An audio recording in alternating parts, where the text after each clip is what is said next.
First ಜಲ್ಲಿಕಲ್ಲು ಇದ್ದಿತ್ತು. ಜಲ್ಲಿಕಲ್ಲು road ಇದ್ದಿತ್ತು. ಕೃಷ್ಣ ಬೈರೇಗೌಡ ಬರೋದವನು ನಮ್ಮ ಕ್ಷೇತ್ರಕ್ಕೆ ರೋಡ್ಗಳು ಮಾಡವ್ರೆ, ಕುಡಿಯೋಕೆ ನೀರು ಕೊಟ್ಟವ್ರೆ, ನೀರು ಬಿಟ್ಟವ್ರೆ, ಕೆರೆಗಳ್ಗೆ ಕುಂಟಿಗಳ್ಗೆ ಎಲ್ಲ ನೀರು ಬಿಟ್ಟವ್ರೆ. ರೋಜಾ ಗಿಡಗಳು ಮಾಡೋಕೆ ಸೌಲಭ್ಯ ಮಾಡಿಕೊಟ್ಟವ್ರೆ. ಸೊಪ್ಪು ಮತ್ತು ಎಲ್ಲ ಪ್ರತಿಯೊಂದು ಬೆಳ್ಕೊಂಡು ತಿನ್ನೋಕೆ ಮಾರ್ಗ ಮಾಡಿಕೊಟ್ಟವ್ರೆ. ಕೃಷ್ಣ ಬೈರೇಗೌಡನಿಗೆ ಯಾಕೆ ಹಾಕ್ತೀರಾ?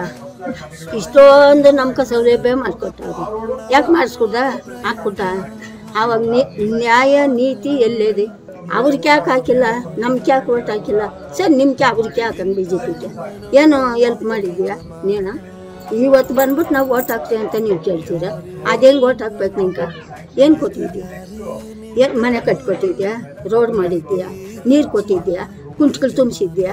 ಏನು ಮಾಡಿದ್ಯಾ? ಏನು ಮಾಡಿಲ್ಲ.